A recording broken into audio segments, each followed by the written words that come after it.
Good evening, boxing fans, and welcome back.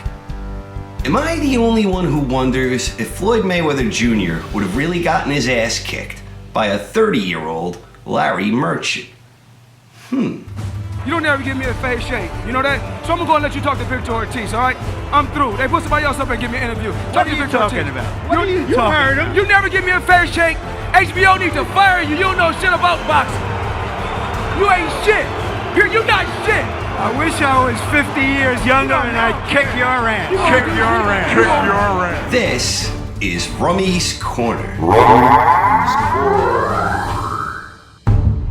So in 2009, when Floyd Mayweather Jr. announced his return to boxing, following his first retirement, which came after he had defeated Ricky Hatton in late 2007, when it was announced that Juan Manuel Marquez was going to be Floyd's comeback opponent, I kind of had mixed feelings about it.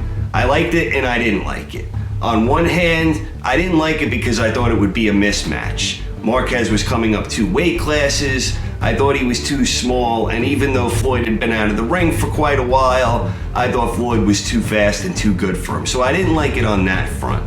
But I did like it on another front in that this would give Floyd a common opponent with Manny Pacquiao. This was around the time demand for a Mayweather-Pacquiao fight had already began brewing since late the previous year when Pacquiao scored an upset win against Oscar De La Hoya.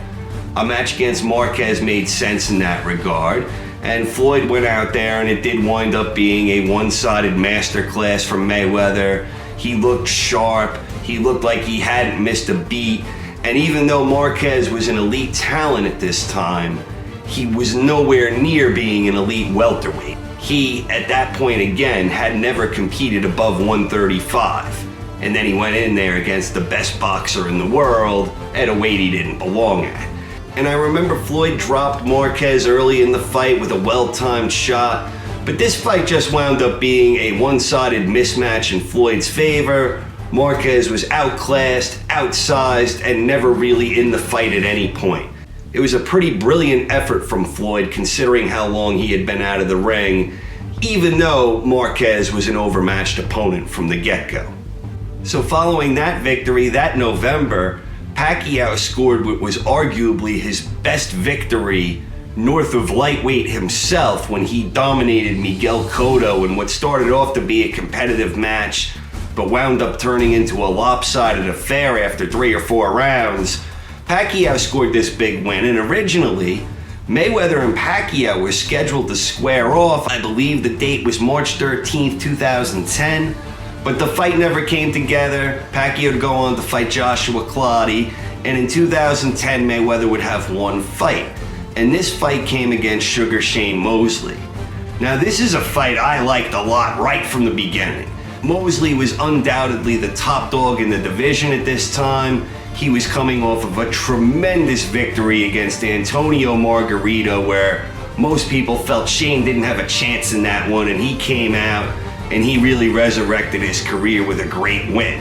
But then he'd been inactive for a while, but all the same, he was the top dog in the division. Mayweather Mosley happened. It's a fight that a lot of fans wanted to see for a lot of years, and I thought Shane was a real live dog in this one, and I actually picked Shane to win this fight.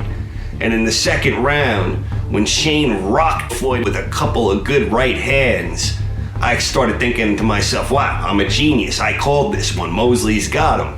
But Mosley didn't have him. And Floyd persevered. And he started fighting back. And by the end of the round that Floyd had been hurt by Mosley, by the end of that round, Floyd had already began to turn the tables in his favor. And after the near scare he had earlier in the fight, Mayweather proceeded to put on an outstanding exhibition against Mosley where he couldn't miss with his lead right hands. He was way too skilled, way too fast, way too athletic, and most importantly, way too intelligent for Mosley to have a chance. In the masterclass against Shane Mosley, I honestly believe that was one of the best victories in the long and illustrious career of Floyd Mayweather Jr. So the following year in 2011, Floyd would have a fight against Victor Ortiz, who was coming off of a sensational victory of his own against Andre Berto. This is a fight in retrospect that Floyd doesn't necessarily get a lot of credit for winning, but I remember at the time liking this fight a lot, especially if you consider the fact that a Pacquiao-Mayweather clash, while highly coveted and highly desired by the fans, it didn't seem like that was something that was on the table in any way, shape, or form. So I liked the Victor Ortiz fight. I thought it actually had some good tension in the early rounds. Ortiz, I thought, was making a fairly good account of himself, although I think Floyd was figuring him out. Then we had the dirty headbutt from Victor Ortiz, and that, of course, was followed up by the infamous punches where Ortiz wasn't paying attention and Floyd took advantage of the situation and knocked Ortiz out. Following that stoppage victory for Floyd, I know a lot of his loudest critics and detractors were furious. They thought that he should have been disqualified. To be sure, this was certainly something that came across as a bit unsportsmanlike, but all the same, Floyd exploited an opportunity that was presented to him. Victor Ortiz lost focus, and it was a genuine knockout win. The following year in 2012, Mayweather would take on Miguel Cotto. Even though Cotto is a much better opponent than Victor Ortiz and a much better fighter in every way, shape, and form, I wasn't too interested in this fight when it was first announced.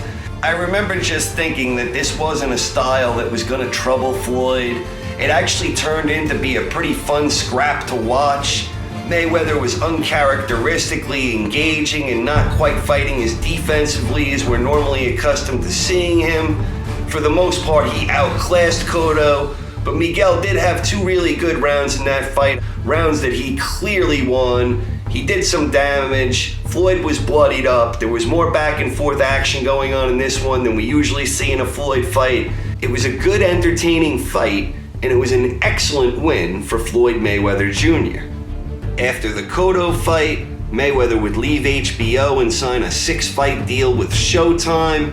In the first bout of his Showtime contract, he took on Robert Guerrero. I understood that it was his debut fight on a new network that was part of a big, lucrative contract, and Floyd went in there and he took care of business like a consummate professional. But all the same, the fight, I think, turned out predictably dull. The Ghost was just no match for Floyd Mayweather Jr., who continued to show his dominance in boxing. By this point in time, Pacquiao had already been knocked out cold by Juan Manuel Marquez the year before, so the prospects of a major showdown between Mayweather and Pacquiao, that lost a lot of luster after Pacquiao was knocked out by Marquez. But Floyd went on to fight Canelo Alvarez, and at the time, this was seen as a bit of a threat for Floyd.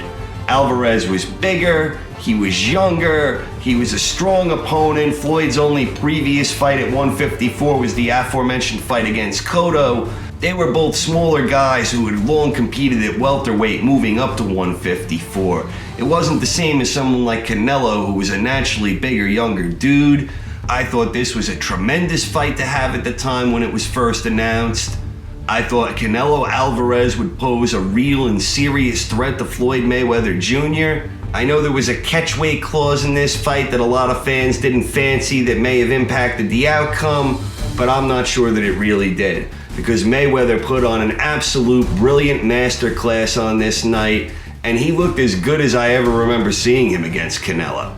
I actually thought Canelo had a great chance to beat Mayweather, and right from the opening, it became immediately apparent that Canelo was way too slow, and Floyd's feet and legs were really good that night. He was moving around the ring extremely well, and Canelo was baffled and befuddled time and time again throughout the match by Mayweather.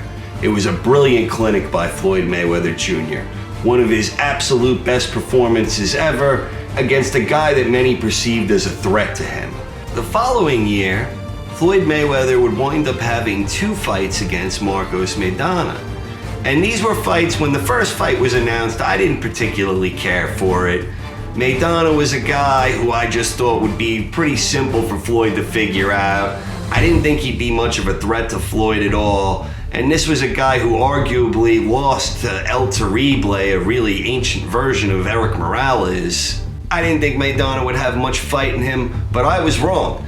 Maidana was actually able to test Floyd more than we had seen him tested in years. It was a tremendous effort from Marcos Maidana, and in the early rounds he was applying pressure, he was landing some wild shots, and he seemed to be giving Floyd a lot of problems. Even when Floyd started figuring him out, as you knew he would sooner or later, he made Floyd Mayweather Jr. uncomfortable inside the squared circle. And that's not something you see against Floyd Mayweather in long stretches too often. Brilliant effort from Maidana. He wound up falling short. Floyd edged it out. He was able to put everything together and find a way to win. He did some good boxing, and he did make some adjustments which really slowed down Maidana's momentum. A lot of people thought the fight could have been ruled a draw. Other people thought that Maidana actually won the fight. I could see the argument for a draw myself. I thought Floyd edged it, but it was a very difficult win for Floyd Mayweather Jr. In any case, this led for cries for a rematch because after all, Maidana had just performed better against Floyd Mayweather than anyone we had seen in years. I wasn't that interested in the rematch despite the fact that Maidana had done so well their first time. Floyd just does better in rematches. He's too smart. He's too good at analyzing things and figuring ways out to overcome obstacles that first gave him trouble. Floyd's a genius at this sort of thing. And in the second Maidana fight, despite the fact Maidana still had a moment or two here and there, Maidana didn't come out as quickly as he did in the first fight, and Floyd was in control more from the onset. And while Maidana did still succeed in making Floyd look very uncomfortable at times, Maidana was having nowhere near the success he had had the first time around, and Floyd proved beyond any shadow of a doubt this time who the better boxer was. It was an impressive win for Floyd, especially when you consider the competitive nature of their first encounter. So then by 2015, fans finally got the fight that they wanted to see since early 2010. The fight of the century, the fight of the millennium. Manny Pacquiao, Floyd Mayweather Jr. Finally, the two would have at it. I thought at this point, with Floyd getting older, that it would be a good competitive matchup. I was wrong. Floyd wound up thoroughly outclassing Pacquiao, much to my surprise. And the biggest difference in the fight, I think it could be seen right from the onset, was that Floyd's footwork was so much better and so much faster than Manny Pacquiao's. I always knew that Mayweather had better footwork than Pacquiao, but I never realized that his feet were that much faster on the whole, and he just made Pacquiao look slow and flat-footed the entire night. Not a lot of action, a big disappointing fight. They had made us wait 5 years, and then they had the audacity to charge us all $100. But the fight happened. We got it, and Floyd won, and he won decisively. And then he would cap off his career, as he said, later that year.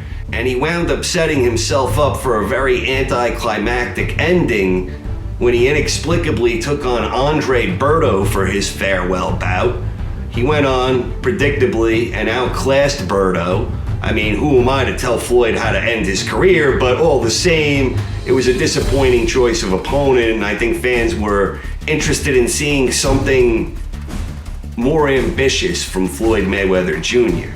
So that's it in a nutshell. That's Floyd Mayweather Jr.'s career following his first retirement from boxing. And I think he did pretty damn well for himself.